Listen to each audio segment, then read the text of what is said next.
Hill Street Blues won't be seen tonight, so we can bring you a very special episode of The Gen X Files. Welcome to The Gen X Files. I'm Jim. I'm Adam. And today's show is all about Soylent Green. I forgot for a second what we were doing. Yeah? Yep. Before Jim gives away the spoiler, spoiler, obviously if you've not seen this movie, go watch it before you hear this, because we're not going to hold back. Yeah, seriously, because that's the whole point of the movie. Exactly. But I will have to say, watching it again, it holds on to that secret Oh man, really well. Like, it doesn't telegraph it. No, and it doesn't feel like even knowing what the secret is, they're not forcing it. Like, it's not like we're doing tricks to hide it. It's like it's so taut and plays out so well through the entire time. Well, it's like a sci-fi noir mystery. It really is. It's got all of the ingredients of a good noir thriller. You know? You got the hard-boiled detective who's flawed and it just steals everything. You got the femme fatale, and you've got the big business doing the bads, uncovering the giant conspiracy. Yes, small. It's the same thing, like a one crime that leads to the discovery of a giant conspiracy. It's really good. I totally forgot how incredibly serious this movie was, and not in a bad way by any means, because it works really well and it moves really well. But, I think a lot of times people kind of lump this in with Omega Man and the other and Planet of the Apes and the other Charlton Heston sci-fi movies, which are more goofy. Yeah, for sure. But this was one of the first kind of eco-thriller. Mm-hmm. It really delved into overpopulation and climate change and all of the repercussions of ignoring that stuff. Right. And what will happen in 2022? Yeah, last year. The repercussions of uncontrolled capitalism. Well, it was pretty close.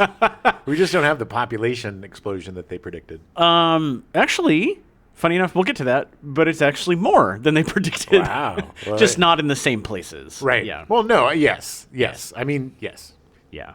All right, well, take yourself back to 1973. Yeah. January 1st, Survive by Clay Blair Jr. about the Uruguayan soccer team that crashes in the Andes and lives for 3 months by eating each other is published. They ate butts. They did. They ate butts. They just shaved off pieces of butt. That's what they did. Yeah, I know. I was trying to make it funny. They made a movie called Alive. Yeah. Not Survive. No, it was Alive. And I don't know. I'm assuming it was based off this book. It was. Yeah, because it was about a soccer team. Unless there's like a bunch of soccer teams that crash and eat butt. This has literally happened like 40 times. Wow. That's you would think that they would try to find a solution to this ongoing problem of cannibalism by soccer players.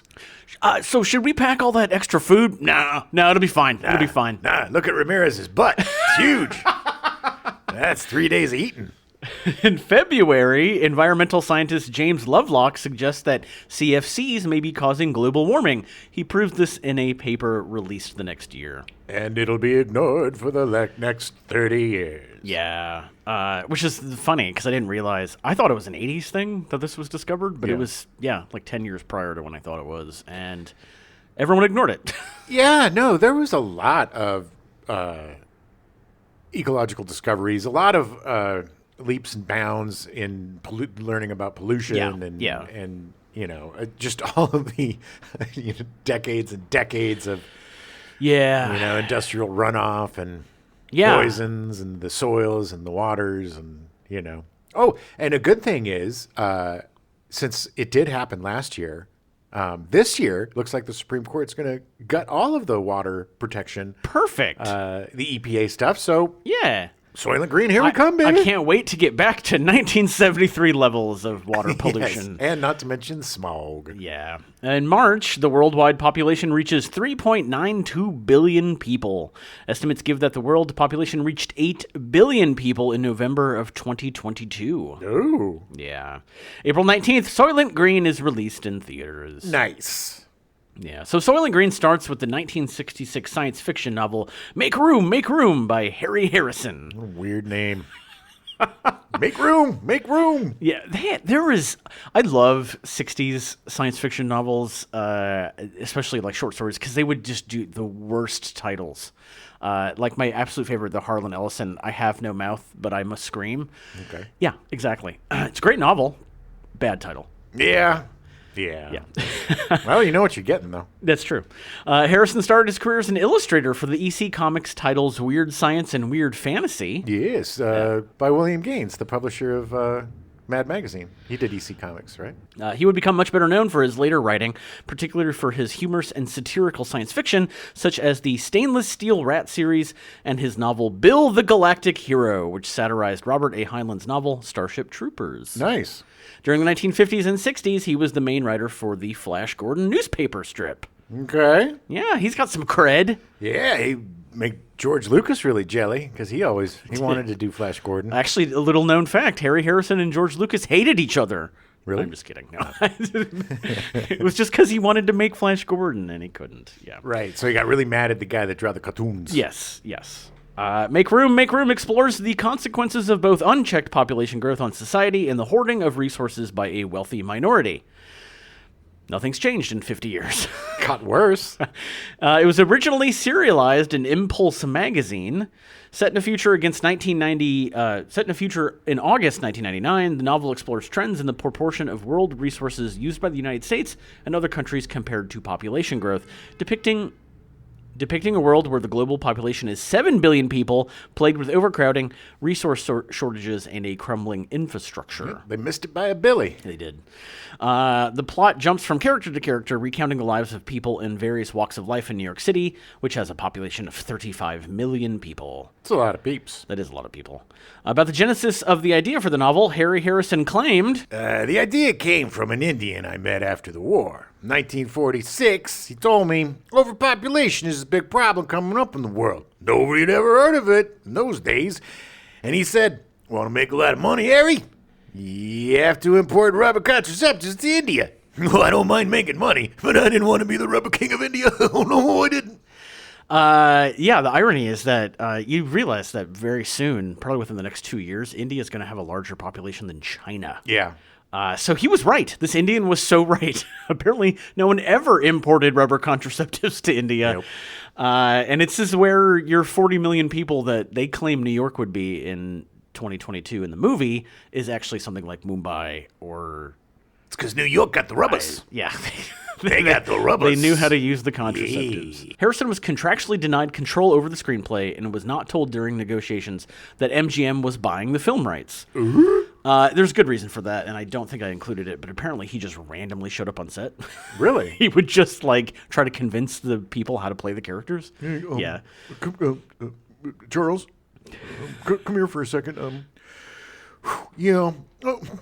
I don't think he'd wear a kerchief. This isn't a Western. Okay. This is the least Western kerchief ever. Okay, I'll leave. But I'm not happy. Yeah, apparently he would hand out copies of the novel to people to be like, this is the source material. Be more like it. You guys read this? It don't look like you read it. It's really great. It's a good book. Well, they're not free. You got to pay me for it. It's signed, though. He discussed the adaptation in Omni's Screenflight's Screen Fantasies magazine, noting the murder and chase sequences in The Furniture Girls are not what the film is about and are completely irrelevant. Am I pleased with the film? I'd say about 50%. Yeah, I mean, I get it. It's his original work, but the original novel is, you wouldn't be able to make it. No, but still, you know what it's like. 50 hour, and you give the script, and you really, you're excited about it, and then somebody does something, and your initial reaction is, you ruined it, and then you kind of relax, and you're like, oh, it's fine. It's hard sometimes to see your stuff adapted, especially if it's adapted in a way that's kind of counter to what you were. Look, man, if someone was paying me money to do that stuff, I wouldn't care in the slightest. True. Do what you want with it. True, but I think he was already successful and had enough money that he could bitch if he wanted to. I agree. While the book refers to Soylent steaks made from soy and lentils, it makes no reference to Soylent Green, the processed food rations depicted in the film. The book's title was not used for the movie on grounds that it might have confused audiences into thinking it a big screen version of Make Room for Daddy, the sitcom starring Danny Thomas that left air in 1964. Make Room for Daddy was hugely popular. I know. Make room for Daddy. I find it really funny that there were executive meetings like, but wait, this isn't about the sitcom? Honey, you said Make Room. Make Room was going to be a sequel to Make Room for Daddy. This is a post-apocalyptic nightmare.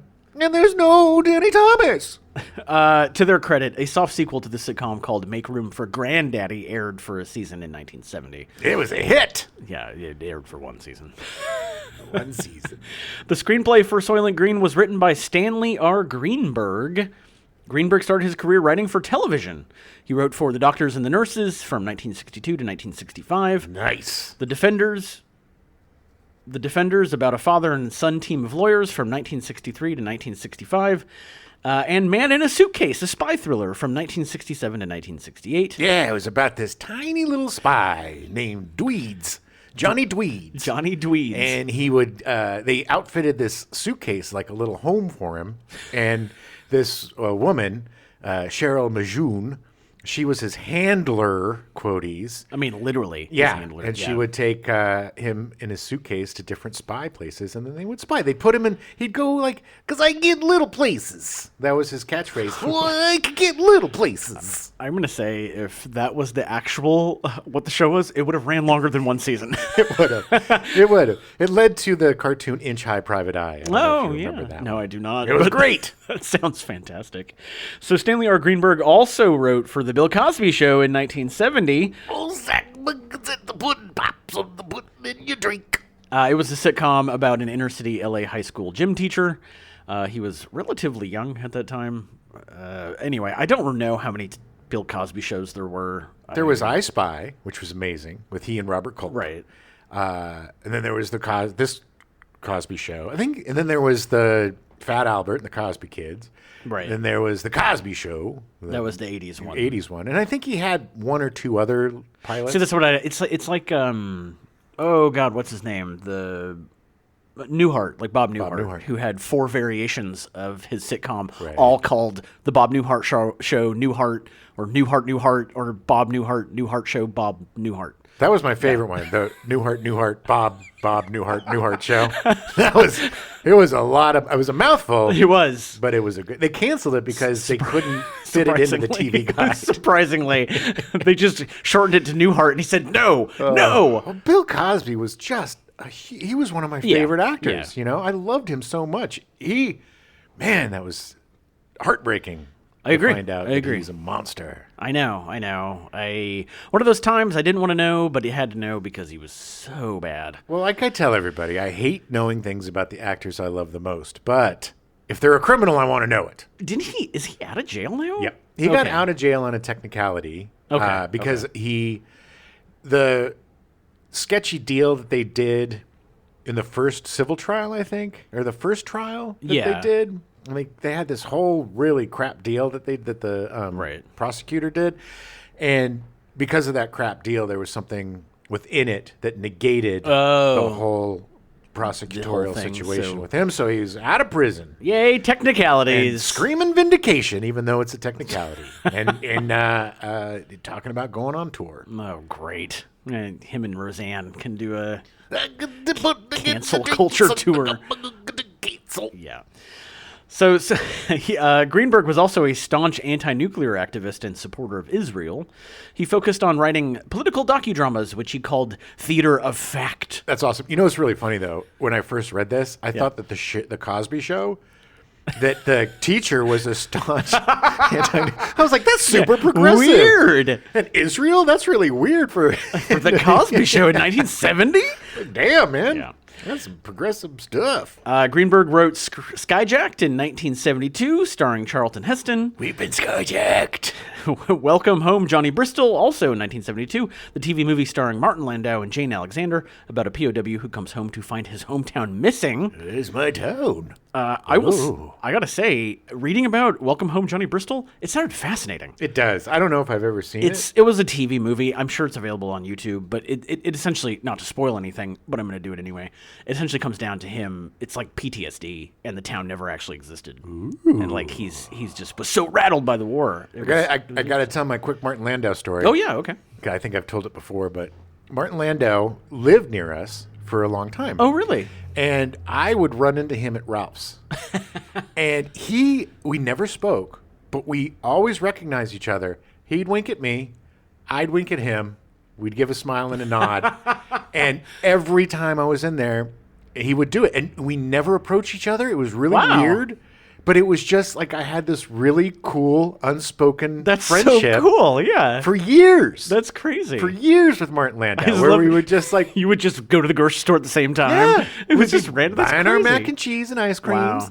And we'd just do our little winks and nods. And, nice. And it was just really cool. And I loved it because we recognized each other and stuff. Yeah, but it was just like, I didn't want to ruin it. He didn't know your name. No, and but anything. it's like I've never had like that type of relationship with anybody, let alone a celebrity. That's but amazing. For years, he and I were just kind of like these winking buddies. Wow, it was really so cool. funny. You're talking about the Ralphs up here? Mm-hmm. Oh wow, that's funny. Just the nicest guy. Just like I mean, I really don't know because we never really spoke. But I've heard he's a nice guy. I mean, But it was just a fun little thing that he and I had for years until he died. It's really funny because I used to run into Chad Michael Murray up there all the time, and he never acknowledged me, even though we worked together. Wow, no winks and nods. Nope, not from Chad Michael Murray, who is the exact opposite of Martin Landau. Is a complete douchebag. Really? Oh my God, Chad Michael Murray? Yeah. Maybe that's why Chad Michael Murray isn't working that long. He's got a good serial killer name.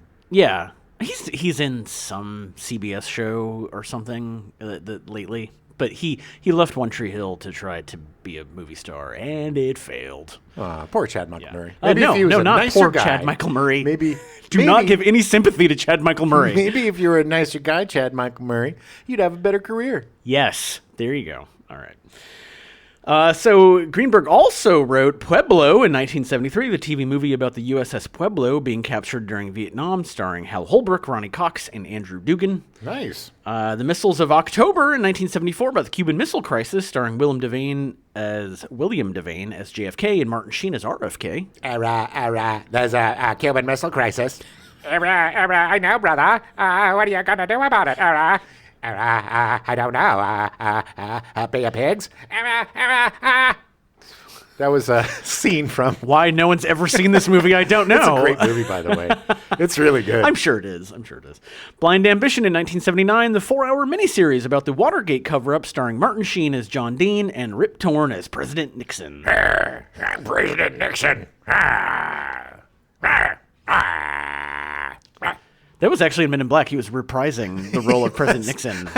I love Rip Torn so much. He's fantastic. He just seems like... He was a drinker, I think. No, you don't say. It's a big secret. Nobody knew about that, about Rip Torn. But my God, I met him once on the Men in Black set when I was looking for just the funniest MFer ever. Oh, yeah. Just effing hilarious. And just like exactly the way you'd want him to be, Nice. It was great. Walter Seltzer, who produced The Omega Man and worked with Heston on a number of films, hired Richard Fleischer to direct Soylent Green. Richard Fleischer is the son of Max Fleischer, an animator most famously known for his Superman cartoons. Yeah, didn't he also do like Woody Woodpecker and stuff? Or was he just like superhero? Maybe? I don't know. I didn't look into it. I just looked into Richard Fleischer. I didn't look too deep into Max Fleischer. Max is I know Max Fleischer because of the amazing Superman cartoons where it was like the kind of rotoscoping and like it was animation that people had never seen at the time. And it was like, oh my God, it was such leaps and bounds. Yeah. Quote unquote. Above the other animation. Yeah. Yeah, he was an innovator and just one of the powerhouses in animation back in the day. Yeah. His film career, Richard's film career began in 1942 at the RKO studio, directing shorts, documentaries, and compilations of forgotten silent features, which he called Flicker Flashbacks. Flicker flashbacks. He was really proud of that. Hey, you guys see my Flicker flashbacks? Yeah. Yeah, We did, Walter. Could you just stop saying Flicker Flicker flashbacks. Here comes another Flicker flashback. I'm working on a Flicker flashback. Walter, please. We're just trying to eat lunch. It was actually Flicker Flashbacks is what they called all the PTSD from people working with Walt Disney after 20 years. Yeah. It was like Flicker, but there was no L and I. It was a U. It's crazy.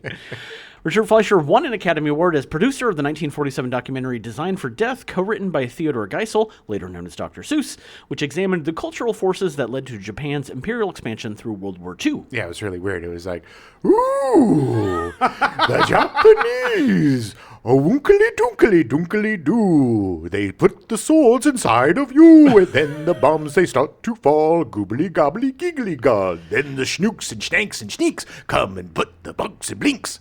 Yeah. It kind of didn't take it too seriously. Dr. Seuss, unfortunately, did a lot of really racist propaganda in World War II, and I think he was, at this point, had realized what he had done and was trying real hard to course correct. Yes, he did. And that is why a couple of his books, they decided not to keep publishing. Yeah. The Theodore Geisel Institute or whatever, because they know that they ultimately go against the change that he had against the racist stuff, and he would have wanted those books taken off. Yes. And then, Ted Cruz lost his mind. Yeah, well, and anyway. said that everybody is woke. Yes, well. Fleischer was a contracted director through the 1940s, making thrillers and noirs. In 1954, he was tasked with directing 20,000 Leagues Under the Sea. After this, Fleischer became the go-to director of tentpole films. Nice. Such as The Vikings in 1958, starring Kirk Douglas. The Vikings! We are the Vikings! Barabbas in 1961, starring Anthony Quinn. Oh, Barabbas. He's the guy that put the finger on Jesus. Is it? Barabbas wasn't Barabbas the it was between Jesus and Barabbas, the murderer who was going to get crucified, and everybody was like, "Kill Jesus, let the murderer go." Oh, okay. And that's Barabbas. That sounds okay. That sounds more right now. Anthony Quinn had a baby in his 80s. Wow. That's back now, by the way. Yeah, it's a thing. De Niro just had a kid. Pacino, his young girlfriend's, gonna have a baby. I'm 110. Yeah, by the time the kid can talk, he's 110. Well, they're never going to know their fathers. Yeah. It's yeah. so selfish. Yeah, I agree. Ugh. Well, they'll have good stepdads. We'll see. It'll be us. He directed Fantastic Voyage in 1966, starring Stephen Boyd, Raquel Welch, and Donald Pleasance. One of my absolute favorites, man. So good. Oh, God. So good. The scene where the guy goes out, I don't remember which one. I think it's Donald Pleasance. One of the guys is like out swimming in the body and gets attacked by like white blood cells or something. And all. Yeah. Oh, that was so so crazy. cool. It was so cool. But I love those like shrinky dink movies. Yeah. There was just a real quick speed bump. There was this ride at Disneyland called the Great People Mover or something. Okay. I don't know if I don't think it's still there. No. But it was this ride where it would shrink you down into a molecule, and then you'd go inside of all these molecules and stuff. And as you're waiting, you see like the little carts. They have like little toy carts that get smaller and smaller. Oh, yeah. So it looks, you see the shrinks. I lost my effing mind. I was like screaming, crying. I'm like, they're never going to make us big again. I was like 3 or 4. I'm like, we're trapped. And my mom, it's like the most innocuous ride. It is so slow and boring and silly. And just, it's just like freaking out on the teacups. Yes, all it is like bad projection of like, white blood cells and stuff. But when you're 3 or 4, it's so real. God, yes. And I was just like, God, I was so scared that I was going to stay microscopic. And then, man, I still remember that fear today. I don't know. But it didn't affect me forever. I'm not afraid of getting shrunk down anymore. You still wake up screaming in the middle of the night? I'm not little! He also directed the musical film Dr. Dolittle in 1967, starring Rex Harrison. Rex Harrison. Yeah, that's great. Yeah. With the the llama with two heads. Yeah, the animals. Yeah. You got a head on his butt and a head on his face. Yeah. And the war epic Tora Tora Tora in 1970. Such a good movie. These are all great movies, by the way. This is the funny thing is that I did not know these things about Richard Fleischer, that he directed all these movies. I had no idea. He was great. I mean, all of them. Dr. Doolittle's really fun. Fantastic Voyage. I haven't seen Barabbas. I haven't either, although I want to say I think in my religious school teachings after I left Catholic school, I think they made us watch it. Maybe. But I don't remember.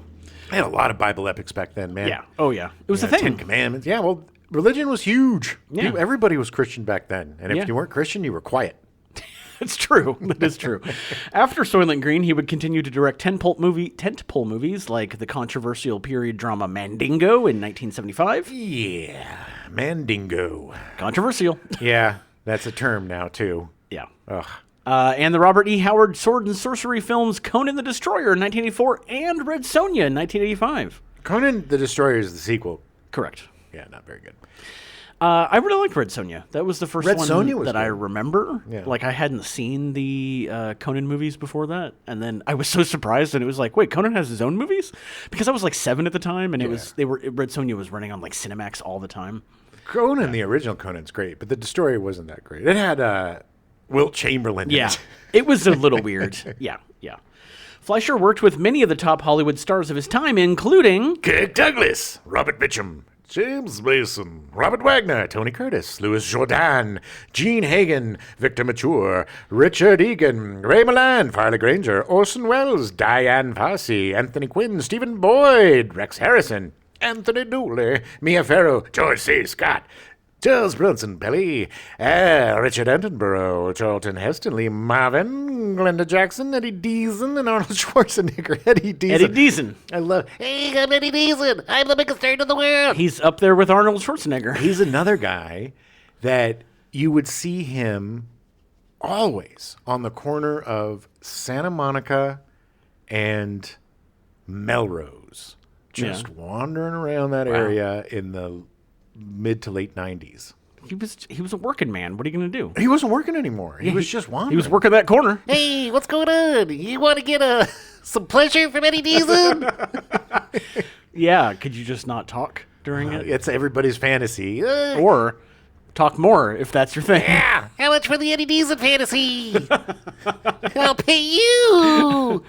His last feature he directed was called $1 Million Mystery in 1987, a promotional feature tie-in with the Gladlock trash bags starring Tom Bosley, Eddie Deason, and an ensemble cast of America's New Comic Talent. Oh, that was a winner. Yeah, I went through. I didn't list anybody of the America's New Comic Talent because none of them have been ever heard from again. What a shame that his last movie was a weird. Yeah. It was a mad world like ripoff. Yeah, I remember it. I remember when it came out. I'm pretty sure I saw it, but it did not do well. No, it did not. Richard passed away in his sleep at age 88 in 2006. It's a good run. Yeah. I mean, he had a great oeuvre of films. He did, and he lived a very long life. He did. Charlton Heston, of course, was Robert Thorne, or I would say rapacious detective, or I can't think of the word. Anyway, he's our detective in the film. In 1972, Heston... Intrepid detective? Intrepid, I think. Yes, thank you. In 1972, Heston directed his first film, Antony and Cleopatra, based off the Shakespeare novel, starring himself as Antony and Hildegard Neal as Cleopatra. I'm Antony. Cleopatra, get over here. After receiving scathing reviews, the film was never released to theaters and is rarely seen on television. Don't put it out. I did a bad thing. Although, if you want to see it, is on Tubi right now. Oh, damn you, Toby. If for some reason you have a weird Damn you to hell. need to see Charlton Heston doing Shakespeare. Yeah, you can see him doing Shakespeare. You can see him playing a Mexican. You can see him doing a lot of stuff he probably shouldn't be doing. Yes. He had another movie that wasn't technically released that year, The Call of the Wild, based on the Jack London novel. So I'm calling the wild. While the movie was released in Italy in 1972, it did not get a release in the U.S. until 1975. Heston himself despised the movie and begged people not to watch it. I hate it. Don't watch it. I beg you. I'm begging on my knees. Don't watch it. Damn you, Call of the Wild. Damn you, old hell. He also was in Skyjacked in 1972, which was one of MGM's more profitable movies that year. Skyjacked. Yeah. His other movie that was supposed to be released in 1973, The Three Musketeers, where he starred as Cardinal Richelieu, was released in France in December, but pushed to March 74 for the States. I love the Three Musketeers movies. Yeah. With Michael York and Oliver Reed. Yeah. But I also, one of my favorite books is The Three Musketeers by Dumas. Dumbass. Yeah. By Dumas. Read it today, and you will love it. It is one of the greatest adventure books. It's funny. Yeah. It's just great. And they really captured the fun and the humor in these 70s movies. But Charlton Heston as the Cardinal is such a weird choice. Yeah. Because the Cardinal is such a scheming, smart, hey, Charlton Heston's just, I'm the Cardinal. I'm going to stop those Musketeers.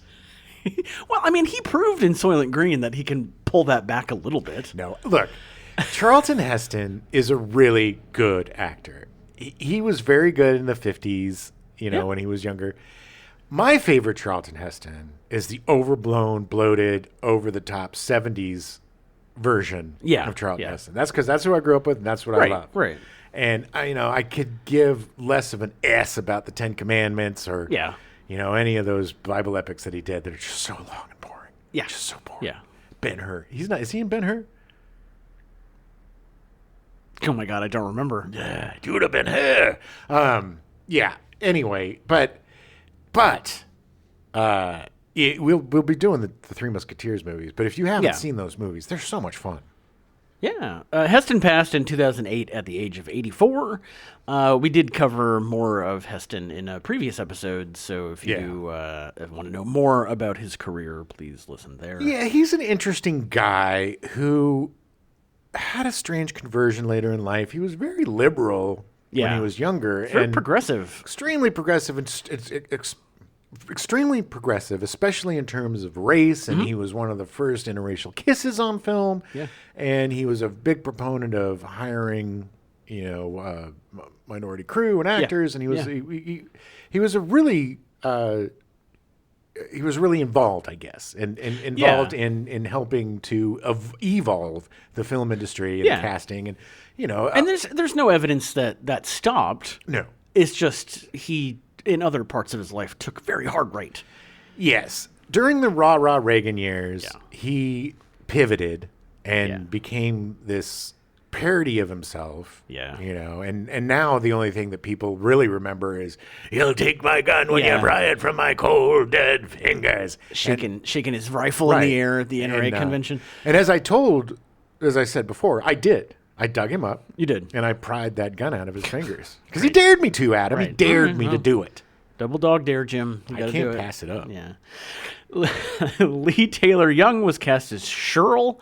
Taylor Young made her acting debut in Peyton Place in 1966, appearing in 70 episodes. Her character was created to replace the departing Mia Farrow on the soap opera. Yeah. It was here that she met Ryan O'Neal, whom she married and had one child with. I love Ryan O'Neal. Yeah. She made her feature film debut in 1968 with I Love You, Alice B. Toklas, starring Peter Sellers. Nice. She received a Golden Globe Award nomination for Most Promising Female Newcomer. Yeah, well, they gave those out a dime a dozen. Didn't somebody win it twice in a row? Yes, 2 years in a row. Yeah. The girl from... I think it was from the Omega Man? No. Maybe. It was around that time, yeah. It was either the Omega Man or like Play Misty for Me or something. Yeah. I don't know. Yeah. In 1969, she starred in The Big Bounce, based on the Elmore Leonard novel, which was later remade with Ben Affleck and Jennifer Lopez. Yeah, not good. Great novel. No, horrible movie. Yeah. In Soylent Green, she was a concubine called Furniture Girls in the film. That's so weird. That's just so awful, but so appropriate. I don't know. It just made... It makes sense in the context of the world. It's just so weird that, like, you get an apartment and it's furnished with furniture and a lady. Yeah. And you can either keep the lady or not keep the lady. Yeah. It's such a weird life. She was so good in this movie, too. Like, she was. The understanding that she had to do this stuff, but, like, still kind of falling for Charlton Heston at the time. I mean, she played it very complicated. It's a complicated part because...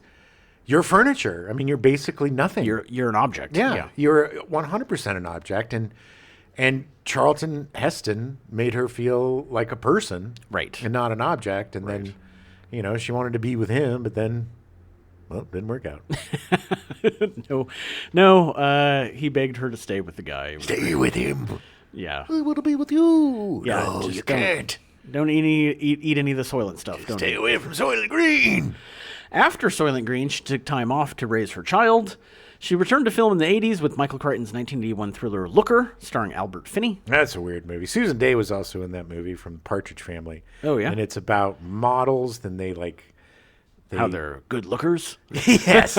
No, but I think they were digitally Oh, yeah. making their bodies or something and then killing these models. It was a really weird Oh. movie. It was very interesting. I've never seen it. To be honest, I've never even heard of it. Yeah, I watched it a lot as a Young, growing 13-year-old, 12-year-old because it had a lot of boobies in it. You're discovering your sexual identity. Yeah. Yeah. So let's leave it at that. She also starred in 1985's Jagged Edge, directed by Richard Marquand. That was a great movie. During the 80s, she also guest starred in a bunch of TV shows, including McCloud, Fantasy Island, The Love Boat, Heart to Heart, Hotel, and Spencer for Hire. This led to her having a recurring role on Dallas from 1987 to 1989. Between 1993 and 1995, she appeared in Picket Fences, receiving an Emmy for her role and being nominated for a Golden Globe and Screen Actors Guild Award. Picket Fences was another one of those quirky little, Yeah. that Alaska show, Northern Exposure. Yeah, it was like a family thing, a quirky, Tom Skerritt played a sheriff. Yeah, and it was good. It's good. I enjoyed Picket Fences. She is still around, but not acting much at the age of 78. She's an ordained minister in the movement of spiritual inner awareness founded by the late John Roger Hinkins and now led by her current husband, John Morton. What's that about? Transcendental meditation. Oh, okay. Yeah. Not like culty or anything. There's actually quite a few people in Hollywood that are involved in it. Oh, yeah. It's Howard Stern was really into transcendental meditation for a long time. Like it's just not. It's unlike Scientology. They don't ever talk about it. It's just something they do. Well, it's meditation. Yeah. It's not a religious thing, is it? No. I mean, I think there are branches of it that have become culty, but this, from what I could tell, movement of spiritual inner awareness is not. Yeah. Sometimes that type of holistic stuff is a backdoor. Like a lot of times during the pandemic, there were a lot of yoga influencers that were being anti-vax and stuff. It was really weird. Yeah. You can get kind of culty in that stuff too. You got to be careful. Oh yeah. Don't get snatched up into one of these things. Yeah, anything where there's a group of people trying to tell you how to live your life can become very culty. Groupthink. Yeah. Stay away from Stay away groupthink. from groupthink. Yeah. She is only one of two cast members from Soylent Green to actually see the year 2022. Who was the other? We'll get to them. Okay. I don't remember off the top of my head. Secrets. Chuck Connors was cast as Fielding, the bodyguard. I love Chuck Connors. Good old Chuck Connors. Connors is one of only 13 athletes to have played in both Major League Baseball and the NBA. I look so weird doing it. Yeah, I'm sure he did. Got such a weird look. He played so many bad guys He did. and good guys, but he just had that weird look, man. I love Chuck Connors. He then proceeded to have a 40-year film and TV career. In 1957, Connors was cast in the Walt Disney film Old Yeller in the role of Bern Sanderson. Old Yeller, it's your dog. You got to shoot it. Oh. It's your dog. Shoot it. You got to shoot it. He's best known for appearing on The Rifleman from 1958 to 1963. Oh, man. You ever see The Rifleman? No. Talk about... Man, he would fire that Oh, rifle. yeah, I have seen that Winchester. clip. Now that you say that, I totally have seen that. Yeah, there's a reason why it was called The Rifleman. He was then typecast mostly playing rancher fathers for most of his career. Connors was nominated for an Emmy Award for his performance in a key role against Type, a slave owner in the 1977 miniseries Roots. Yeah, he was great in that. In 1987, he co-starred in the Fox series Werewolf as drifter Janos Skorzeny. Does that name sound familiar? It does. It's because it's the same name as the vampire of The Night Stalker in 1972, the TV movie. So he changed from a vampire to a werewolf? I mean, as the character? Did Kolchak come and... I don't think it was related. I think they just used the name. Investigate? I think she should have. Wait a minute. This is weird. Isn't there a vampire by that name?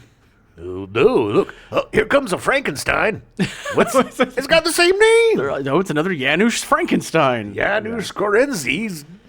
Oh, man. And now a mummy with the same name. Oh, boy. We came upon the monster Janusz Skorzeny named club, yeah. Connors passed in 1992 from lung cancer at the age of 71. No. Brock Peters was cast as Hatcher. It was Charlton Heston's boss. Yeah. He's such a good actor. He was so good. Yeah. Peters is best known for playing the wrongfully convicted Tim Robinson in the 1962 film To Kill a Mockingbird. So great. Every time we mention this film, I just have to mention that I think it is the best adaptation of a book ever. Yeah. It is so well done, and he is so good in it. Oh, my goodness. I would agree. Peters delivered the eulogy at Gregory Peck's funeral in 2003. Gregory Peck. Peters worked with Charlton Heston on several theater productions in the 40s and 50s. The two became friends and subsequently worked together on several films, including Major Dundee, Soylent Green, and 2 Minute Warning. 2 Minute Warning, so good. Such a great movie. And the Super Bowl. Yeah. There's the sniper. Terrorist. Yeah. He received the Screen Actors Guild Life Achievement Award in 1991 for his acting career and humanitarian contributions, and a star on the Hollywood Walk of Fame in 1992. Nice. In the 1980s and 90s, he voiced the role of Darth Vader in the serial radio drama adaptations of the original trilogy of Star Wars films. Hello, I'm Darth Vader. But I'm not the Darth Vader that you know. Yeah, that was an exact line of dialogue in the radio drama, yeah. Soylent Green is people. Hey, wow, it took you 42 minutes to get to the spoiler. I didn't spoil it. He played two... I really thought you were going to say it like every 30 seconds. No. He played two recurring roles in the Star Trek franchise, Starfleet Admiral Cartwright in two of the original cast feature films. Yeah. Star Trek IV, The Voyage Home, and Star Trek VI, The Undiscovered Country. Two of the better movies. Are they, though? And he also played Joseph Sisko, father of Station Commander Benjamin Sisko in Star Trek Deep Space Nine. Nice. Yeah. He died in Los Angeles from complications from pancreatic cancer on August 23rd, 2005 at the age of 78. What a horrible way to go. One of the worst cancers there is. Yeah. Not good. Paula Kelly played Martha. She was the one with the strawberry jam. She was the furniture girl with the strawberry jam. No, she wasn't a furniture girl. Oh, she I thought was she the was. girlfriend of Chuck Connors. Oh, she was just the girlfriend. Yeah. I thought she was a furniture girl. No, not in that crappy apartment. But I didn't think I thought she, maybe, I don't know, because didn't she offer to, like, have sex with him? Yeah, but that's just how it was. Well, that threw me off completely. I was like, oh, she's just a furniture girl with her time off, and she's hanging out at home. Maybe, but I don't know. I thought she was just his, I don't know. He didn't have time. It doesn't matter. He didn't have time. I don't have time for your hospitality. If I had time, I would have said something. Yeah. The whole treatment of sex in the movie was very odd. But, you know. She started her career on Broadway. She received the Los Angeles Drama Critics Circle Award and the three NAACP Image Awards. Wow. Kelly's film credits include... The Bob Fosse directed film Sweet Charity, The Spook Who Sat by the Door, The Andromeda Strain, Uptown Saturday Night. Oh my God, I love that movie so much. Lost in the Stars, JoJo Dancer, Your Life is Calling, Drop Squad, and Once Upon a Time When We Were Colored. There's some really problematic titles in that list. Andromeda Strain, great movie. Uptown Saturday Night, that is Sidney Poitier. Oh, and, yeah. And Bill Cosby. And I've told this story several times, but I would force friends to play Uptown Saturday Night with me. Nice. We would play the two preachers, con men stealing the money. If a friend had a fake briefcase or their parents had a briefcase and we had some fake money or made fake money, it was Uptown Saturday Night all day, baby. Uptown Saturday Night. Here we go. Kelly had a regular role as Liz Williams on the first season of the sitcom Night Court, for which she received an Emmy Award nomination. Which they then promptly recast her. Really? Yeah. So they decided that they wanted to have somebody as a love interest for the judge. And it couldn't be apparently an interracial. Liz Williams couldn't be it. Oh, gross. Yeah. And she won an Emmy and they canned her. I know. Yeah. She was so good in that show. She was great. She's a great actor. She is. Kelly had also guest starred in a variety of television movies and sitcoms, including Sanford and Son, Kojak, Policewoman, Golden Girls, Good Times, Any Day Now, and the Oprah Winfrey-produced TV miniseries The Woman of Brewster Place. Which is based on the 1982 novel The Same Name by Gloria Naylor, in which she portrayed one half of a lesbian couple with Lynette McKee struggling against homophobia in an inner-city ghetto. Not to be confused with Brewster's Millions. Which is a very different Very movie. different movie. Kelly was nominated for a second Emmy for her role in The Women of Brewster Place. She unfortunately died from heart failure on February 8th, 2020 at the age of 77. No. Yeah. Now, the big one, Edward G. Robinson is Saul Roth. Soylent Green was Robinson's 101st screen credit. Good God. Yeah, he worked a lot. He is best remembered for his tough guy roles as gangsters in such films as Little Caesar and Key Largo. Little Caesar, see? I'm going to take it down, see? See? During the 1930s and 40s, he was an outspoken public critic of fascism and Nazism, which were growing in strength in Europe in the years which led up to World War II. I don't like fascism and Nazism, see? It's bad, see? I mean, he was, yeah. His activism included contributing over $250,000 to more than 850 organizations which were involved in war relief, along with contributions to cultural, educational, and religious groups. During the 1950s, he was called to testify in front of the House Un-American Activities Committee during the Red Scare, but he was cleared of any deliberate communist involvement when he claimed he was duped by several people whom he named, including screenwriter Dalton Trumbo, according to the official congressional record. Well, that's kind of crappy. Yeah. As a result of being investigated, he found himself on Hollywood's gray list, people who were on the Hollywood blacklist maintained by the major studios, but could find work at minor film studios on what was called Poverty Row. Yeah. Bad choice, see? Yeah. Such a weird, complicated time of people just wanting to make art. Robinson. But they were communists, Adam. Yeah, we can't have commies. Sure. No commies. I get it. I mean, I get what he did. It sucks, but I get what he did. I mean...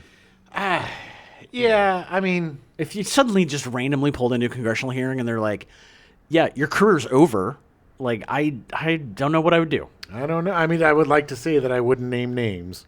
Yeah. Robinson's roles included a insurance investigator in the film noir Double Indemnity and Dathan, the adversary of Moses, in the Ten Commandments. Soylent Green was his last role. During shooting, Edward G. Robinson was almost totally deaf. What? He could hear people only if they spoke directly into his ear. Huh? His dialogue scenes with other people had to be shot several times before he got the rhythm of the dialogue and was able to respond to people as if he could hear them. What'd you say? Which actually he did really well because his scenes were incredible. Oh, yeah. He could not hear director Richard Fleischer yell cut when a scene went wrong, so Robinson would often continue acting out the scene unaware that shooting had stopped. Man, give me no strawberry, see? Man. Heston and Robinson were very close, having worked together on the Ten Commandments, and Robinson almost being in Planet of the Apes, even going so far as to do makeup tests, but Robinson had to drop out due to heart problems. I remember that. Yeah. Charlton Heston brought Edward G. Robinson a variety of wines and cheeses from all over the world each day Robinson was on set for his scenes, which were all shot first. That's what killed him. It was all that cheese and wine. Heston said about Robinson, "He knew while we were shooting, though we did not, that he was terminally ill. He never missed an hour of work, nor he was late to a call. He was never less than the consummate professional he had been all his life. I'm still haunted, though, by the knowledge that the very last scene he played in the picture, which he knew was the last day's acting he would ever do, was his death scene. I know why I was so overwhelmingly moved playing it with him." Robinson's final scene he shot was his death scene in Soylent Green. He died of bladder cancer on January 26, 1973.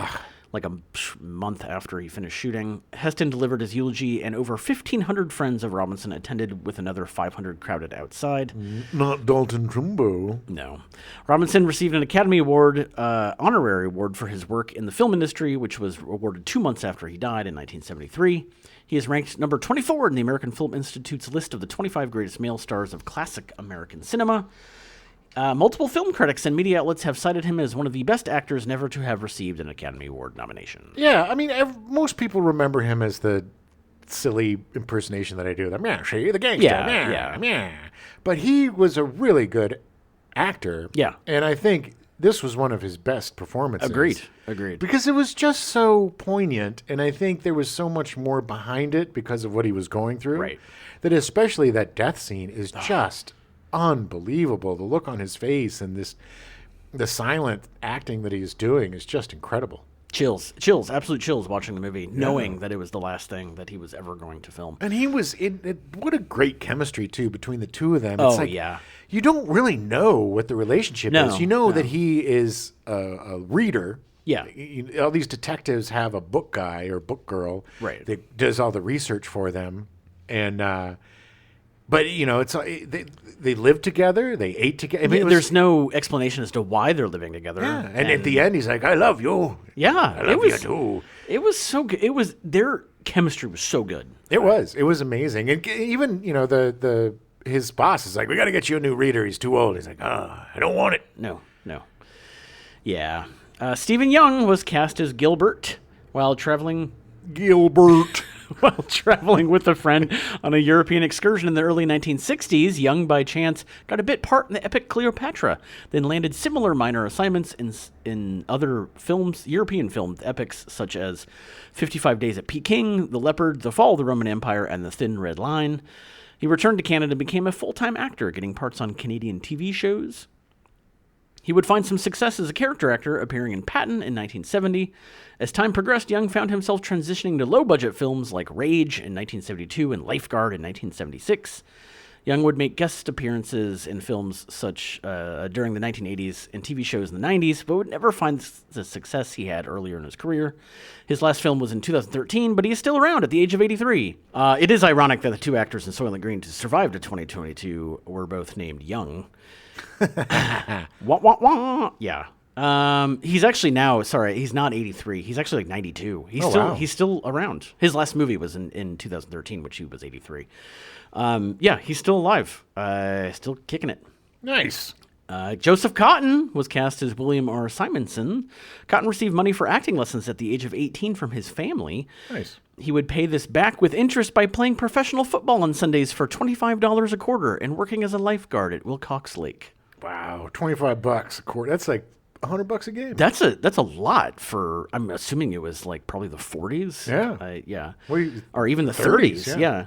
In 1934, Cotton met and became friends with Orson Welles, a fellow cast member on CBS Radio's The American School of the Air. In 1937, Cotton became an inaugural member of Welles's Mercury Theater Company, starring in its Broadway productions Caesar as Publius, which ran for 157 performances. It's a lot. Yeah. His film career was launched when he played Kane's best friend in Citizen Kane in 1941. He would work with Welles again in The Magnificent Ambersons in 1942, The Third Man in 1949, and made cameos in Othello in 1951 and Touch of Evil in 1958. Well, where I played a Mexican. Yeah, well, yes, Charlton Heston played a Mexican in that, yes. Muy bien. Mi amo is Charlton Heston. He also worked with Alfred Hitchcock in 1943's Shadow of a Doubt, in Under Capricorn in 1949, and would appear several times in Alfred Hitchcock Presents in the late 50s. Cotton's last leading role was in 1970 with Cutter's Trail, a TV movie that was a failed TV pilot. In the 70s, Cotton would work constantly. He admitted later, I was in a lot of junk. I got nervous when I don't work. One of his last feature films was Heaven's Gate in 1980, directed by Michael Cimino. Yeah. At the time, it was the biggest box office flop ever. That is true. In 1981, he suffered a heart attack and a stroke that made him temporarily lose his voice. Yikes. He began years of therapy, which in time made it possible for him to speak again. As he began to recover, he and Orson Welles talked on the phone each week for a couple of hours. Cotton would say, He was strong and supportive, and whenever I used the wrong word, which was frequently, he would say, That's a much better word, Joe. I'm going to use it. He and Welles would meet for lunch and reminisce. When Cotton announced he had written a book, Welles asked for the manuscript and read it that night. In a phone conversation on October 9th, 1985, Welles told his friend and mentor, Roger Hill, that Cotton had written a book, and Hill asked how it read. Welles said, Gentle, witty, self-effacing, just like Joe. My only complaint is that it's too brief. And Welles died the next day. That book killed me. In 1990, Cotton's larynx was removed due to cancer. Yeah, that sucks. He died on February 6, 1994 of pneumonia at the age of 88. Multiple film critics and media outlets have cited him as one of the best actors never to have received an Academy Award nomination. Seems like a running gag here on the old. Yeah. Oh. This is Soylent Green. They had really good actors. They did. They just never got the recognition they deserved. Because they were made into food. Soylent Green, the people. Mike Henry was cast as Kuluzik. Kaluzik. Henry was a pro football player in the early 60s, playing for the Pittsburgh Steelers and Los Angeles Rams. Henry's most prominent role was as Tarzan in 3 1960s movies, Tarzan in the Valley of Gold in 1966, Tarzan and the Great River in 1967, and Tarzan and the Jungle Boy in 1968 that were all filmed back-to-back in 1965. Hey, there's this kid, this little kid in my neighborhood, and he would run around in tighty whities with a steak knife stuck in him, and he said he was Tarzan. Weird. Yeah, he was like 7. This weird little 7-year-old in his tighty whities and a knife running around the neighborhood. Things were different in the 70s, baby. In the 80s, in my neighborhood, I watched a guy in tidy whities chase his wife up the street with a knife. Nice. Maybe it's the same It guy. wasn't nice. maybe this kid grew up, moved to where you are, and Yeah, it was really weird and very scary. Henry's probably best known as... he was lauded as the most accurate Tarzan ever portrayed and was offered a TV show, but he turned it down. no thanks. Yeah. Henry's probably best known to movie audiences for playing Jackie Gleason's character's dim-witted son Junior in the highly popular Smokey and the Bandit comedies starring Burt Reynolds and Sally Field. Daddy, what you doing, Daddy? Shut up, boy. Okay, Daddy. He played a prison guard in The Longest Yard in 1974. He appeared with Heston in 2 other films, the football movie Number 1 in 1969 and Skyjacked in 1972. Yeah, he was the in Smokey and the Bandit. The whole thing is basically because Sally Field leaves him at the altar. Right. And goes off Right. with, you know. It goes so off that- with but- Bert. Oh, man. He always played a dummy, though. Yeah, he was always a not played the dummy. bright kids. After being diagnosed with Parkinson's disease, he retired from acting in 1988, and he died on January 8th, 2021. Oh, man. What did he do? That's like It was a 30 long years. time Yeah. to be having Parkinson's. and- Goodness gracious. Yeah, that's sad.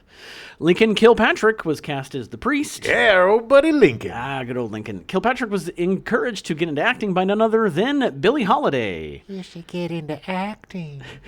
He made his Broadway debut in 1959 in A Raisin in the Sun.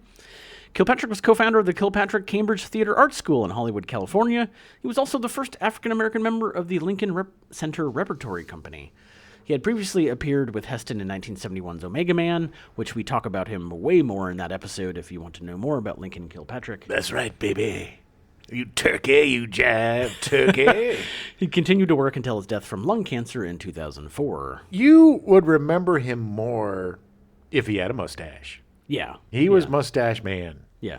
He was good. He was so good. He was a great actor, but what's so funny is the Omega Man role and this role are so wildly different. Like, he was so good as this just distracted priest that just is overwhelmed, completely overwhelmed. Such a great performance. But then he kind of went on to, when he got his stash, he was more of like a professor or a cop. Yeah, Or he was, you know, as a lot of sitcoms as the teacher or as like, Yeah. He had a really good career as being kind of an academic or He was a always cop. the adult in the room. Exactly. Yes, Yeah. he had a gravitas to Yeah. him that he used throughout his career. He did. Roy Jensen was cast as Donovan, the secret shady guy who wore big sunglasses. You never actually saw his face through the entire film. He was great. Yeah. Jensen transplanted from Calgary to Los Angeles at a young age before joining the U.S. Navy and fighting in World War II. He then went back to Canada and became a professional football player from 1951 to 1957. Nice. A lot of professional athletes in this movie. Yeah, and I think that was times when they had like leather helmets. Oh, yeah. They did not have proper... No. Jensen was a prolific character actor, appearing in such films as... The Missouri Traveler, Warlock, 13 Ghosts, How the West Was Won, Waterhole Number 3, Our Man Flint, Big Jake, Harper, Bustin' Loose, Soylent Green, The Getaway, The Way We Were, The Outfit, and Chinatown. Don't worry, Jake. It's Chinatown. He also worked frequently with directors John Milius in Dillinger, The Wind and the Lion, and Red Dawn. Avenge me, boys. And Clint Eastwood, when she was in Thunderbolt and Lightfoot, The Gauntlet, Every Which Way But Loose, Any Which Way You Can, and The Honky Tonk Man. Have you ever seen The Gauntlet? Yes. I watched it once, and I was probably too young for it, but yeah. It was with he and his then girlfriend, Yeah. Sandra Locke, and she's like this prostitute, and he's got to get. It was one of the first like you got to get this person from this to Yeah. that, and by the end, he like has this bus that he like souped up Mad Max style, and he's just Right, driving right. into Vegas or whatever, and there's just 1,000 mob guys trying to kill him. It is such a great movie. It is good. I remember enjoying it immensely. Every one of those movies, by the way, is really good. Oh, yeah, yeah. Jensen is perhaps most well known as the first guy Kane beats up in the TV series Kung Fu, Nice. and for the Star Trek episode The Omega Glory, for all our Star Trek fans out there. Yeah. Jensen died from lung cancer at the age of 80 in 2007. So much cancer. It makes me think, like, were all these people on that Genghis Khan movie? Or, how many of these Yeah. folks were shooting on location in these, in Nevada and all of these places? It's also just possible that cancer kills almost everyone. Well, it's suspect. All of these actors around the same age. Yeah, yes, cancer is awful, but it's like, it just seems like there's something going on. I think a lot of it is the theme of Soylent Green. I think it's There's Charlton Heston. Too much pollution and too much stuff causes cancer. I think Charlton Heston was a carcinogenic. It was Charlton Heston. I'll give you cancer. He just radiates everyone. Just don't touch me. It's his teeth when he smiles. My crazy teeth. The cancer teeth.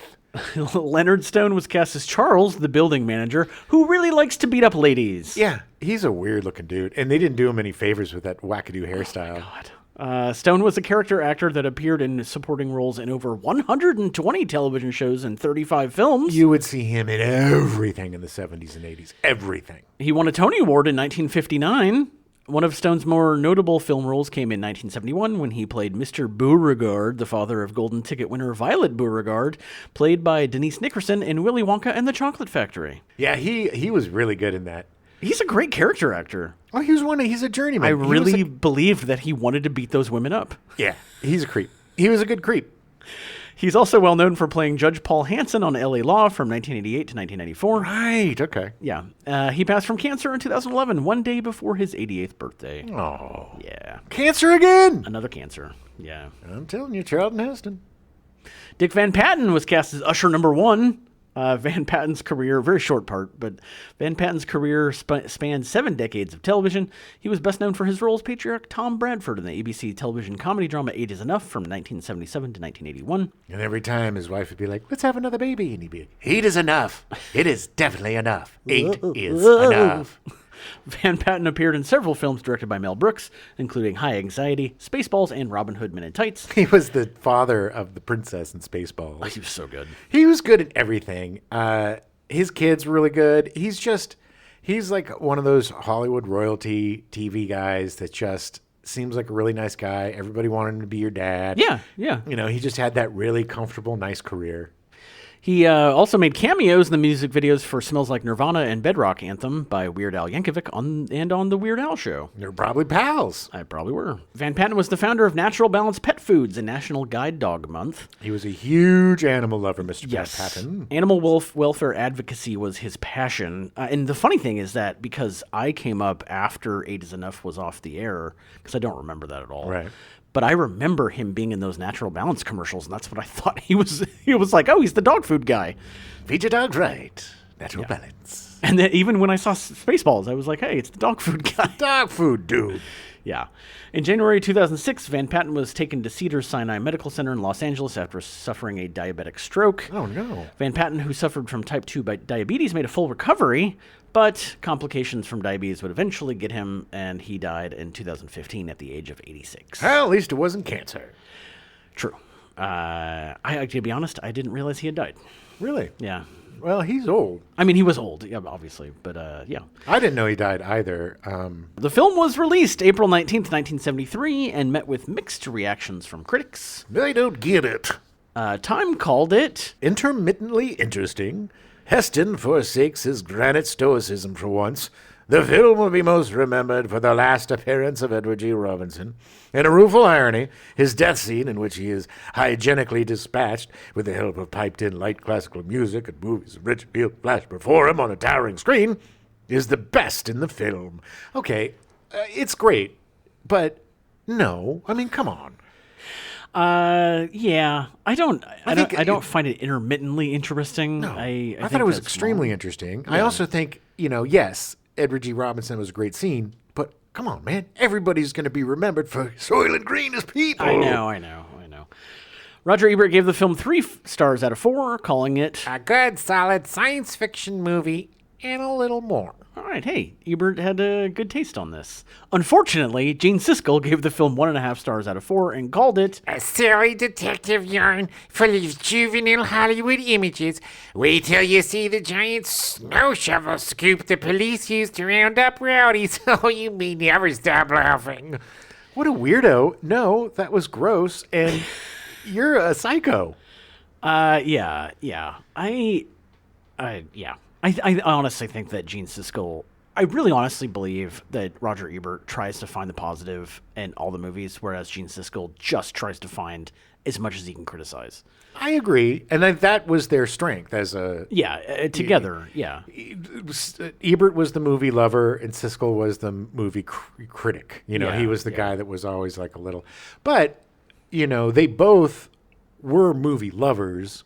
Yeah. And I think, you know, like the Star Wars review, it brought out the kids in them, and they Sure, both really enjoyed it. I think they want to like movies. I just think Gene Siskel was a little bit more self-important and like Yeah. to, you know, show off his intellect. He was a stick in the mud. Well, I also think he was a little insecure about just being a movie critic. You know, I think, Probably. you know, because, you know, Yeah, I would at the buy that. time, you know, Pauline Kael, and there were a lot of like really, you know, very... They considered him to be more literary. They were the TV guys. They were the thumbs Right. up guys, you know? Yeah, It was like, you know, they were the mainstream, you know, they were the ice cream version of... Well, and that's what I think that Ebert accepted that, embraced it, and Yeah. Siskel did not. Siskel was insecure about it, I Yeah, think. I agree. Regardless, I think the giant snow shovel scoop scene is fantastic. It's silly because, I mean, it is like, why don't you just jump out? You know, it's like... Oh, but that's the thing is that it could have been directed better for that scene to show them like crushing against each other and not being able to get Right. out. You know, like they probably needed another 100 extras to be smashing against each other to do it right. But I mean, that happens. You know, like maybe a bigger scoop. I mean, I was at a concert where once the main band came out, like everyone rushed the front, and they had to stop halfway through the first song, and they were like, "We're gonna not play if you guys don't back the hell up." Yeah. And it's scary, you know. I mean, it's really scary not being able to have control over your body. So I get it. I don't think it was depicted that well in this.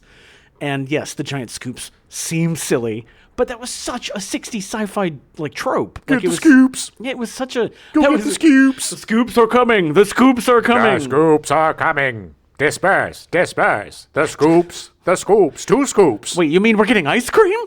Oh, 2 scoops of raisins. Man, I love this movie. me too. Love this movie so much. I always think that it's like kind of sillier than it is. Yeah. And it's not. Well, because like we talked about it gets lumped in with Omega Man, which Yeah. is pretty silly.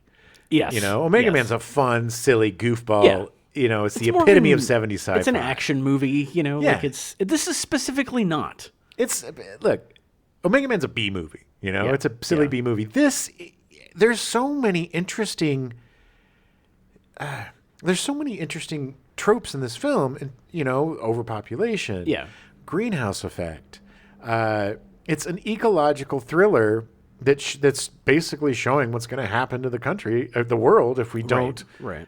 change our ways. You Yeah. know, Yeah. and that was new. I don't think people knew how to like deal with that because Right. it was like, I don't know, the government's not telling me this. Yeah, I mean, it's hard to say, oh my God, overpopulation is going to be a problem when it doesn't seem like well, there's not that many people right Right. now, like whatever. But when I was a kid, this movie, Omega Man, Planet of the Apes, I was a big Chuck Heston Yeah, fan. yeah. But these sci-fi dystopian future movies really just goosed my interest in Oh, yeah. post-apocalyptic stuff. And yeah. to this day, I love it, whether it's movies or video games or whatever. You So throw many- me some sort of Read post-apocalyptic so many novels, man. Mad Max, Yeah. any of it. It's fascinating to see society break apart. Yeah, yeah. And you can be as polite and nice and whatever when everybody's got food and water. But when the resources run thin and it's hot as F, Yeah. you know, people are going to start You're going to have to call out the scoops. asking, yeah, get them scoops to get them peeps. But the suicide thing, like that's been parodied on The Simpsons and on Futurama. Futurama with the suicide booth. Yeah.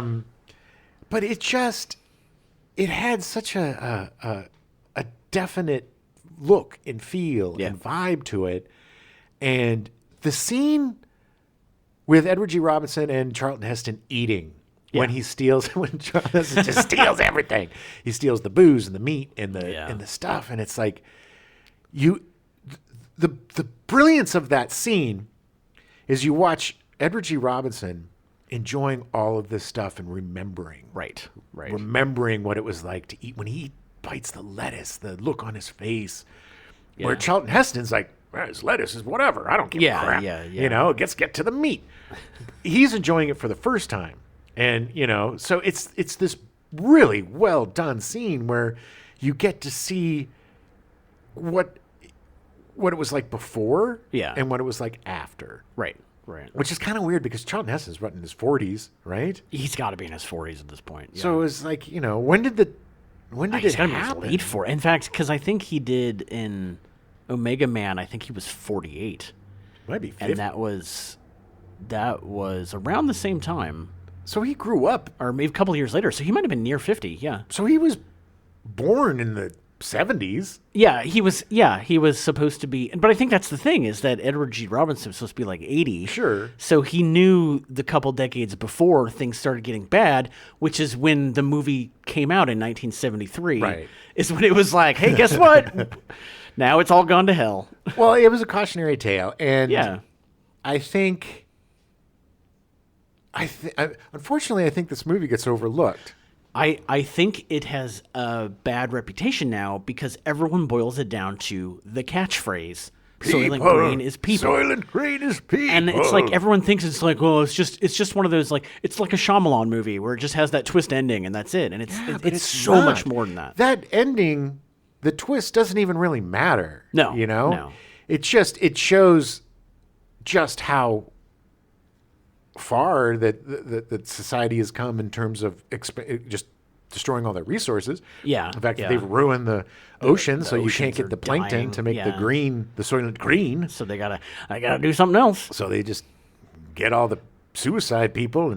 But this movie is so dystopian that at the end, like, they were like, you have to get the proof, and he has the proof, and he's being carted off, and you know that he's gone. Yeah. I mean, the movie ends, I don't know if you realized this, but it ends with the same images and music as the Edward G. Robinson death scene. Yeah. And I'm pretty sure they were implying that they killed Charlton Heston. Well, or he died. I mean, he was shot. Or he died, But so he did all this, and it came to nothing. Well, because they tried to cover it up, too. Yeah. His boss is like, the case is closed. Yeah, like, I'm not putting my name on it. Yeah. He's like, I'll cover for you. But it's just so dark and so amazing. And you saying that it's like a film noir, that totally, they was like, yes, that is 100% neo-noir. Yeah. And it should have been marketed that way. Well, it was a tough film to market because there hadn't really been anything like it. Yeah. And, you've got the star power of Charlton Heston, but, 70s Charlton Heston wasn't 50s Charlton Heston. He was more of a B-movie kind of Omega Man and, doing these weird movies. But he's so good in this. And he's very, very understated in this. Yes. And just like the scene where she's like, take a shower, I'll make you breakfast. And first he's like, no, I gotta go. And then, you got hot water. And the you could see the wheels turning in his head, and you can see him, all right, I'll do it. When am I ever going to have this chance again? It's such an interesting movie. Like, the cops, the way that the cops are, they're still poverty-stricken servants. They have it a little bit better. At least they're not sleeping in the stairwells. They have a place to themselves, home, but but they're not sleeping in a stairwell. There's so many scenes of him having to hopscotch over people downstairs. Like, come on. I mean, is it really comfortable sleeping on stairs? I've never slept on stairs. At least you're inside. Yeah, I guess. I guess, but it's so hot outside. It seems like it'd be worse to be all. There's so much flop sweat in this movie too. Oh, Stink City too. Nobody's taking showers, and the fact that like that soap when he got that bar of soap, it was just like. You ever seen a cake of soap this big before? It's giant. It's just, oh man, what a stink. It's such a great movie. I absolutely love this movie, and even if you do know the twist at the end, it's worth seeing. Because the twist doesn't matter. The twist does not define the movie. It is so much more than that. It is the depiction of a society depleted of resources, society that is in the midst of a ecological catastrophe. Right. The world is dying, and you've got these, rich a-holes that are holding on to the last gasps of I don't know, society, I guess, or last gasps. They're still making their money. They're still making money. They still got their video games, and that was, like you said, that was the first time a video game was portrayed in a movie. It looked like asteroids. Space Command or something or whatever it was called. Yeah, that was the first time. There's a bunch of other stuff I didn't include in the script, like the fact that Greenberg, the writer, the reason the end is silent is because he refused. He had contractually. They couldn't change the script after he gave it to them, and he refused to make it an action movie. So there was no dialogue. He's like, this is not an action movie. And they couldn't add dialogue in. So the Fleischer said, all right, then the last 20 minutes is silent. Works so well, though. It's so good. Yeah, and there's like neat little Easter eggs, like the murder victim is Matheson, one of them, that's Richard Matheson, a nod to him. Yeah. And it's just, there's so many little things, and it's just, I've talked about it all the time. I love 70s sci-fi. It's probably my favorite era of sci-fi. I think people were doing so many different things, and they were bringing in actual real world issues like pollution and overpopulation, and really, like in the 50s and 60s, how they were kind of, sci-fi was really toying with the atomic age and the repercussions of that, and mostly goofy, the brain is alive, or Godzilla, giant ants or spiders.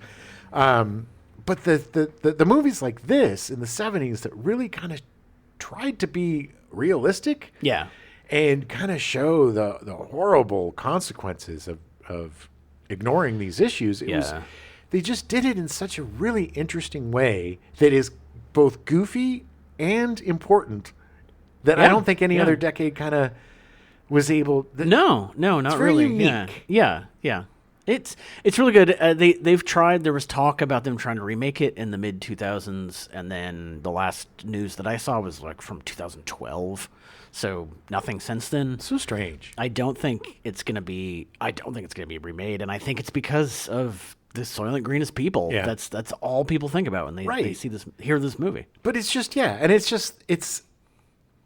it's so funny because watching it again, there's two things that I misremembered. Right. One is his fancy little kerchief I thought was red and not beige, which I love that kerchief. I don't know why, but he loved putting that kerchief on. It's hot and sweaty. You got to keep the sweat from running down your chest. Sure. You need your kerchief. And the other thing I misremembered was I thought the end, I didn't remember that he was shot.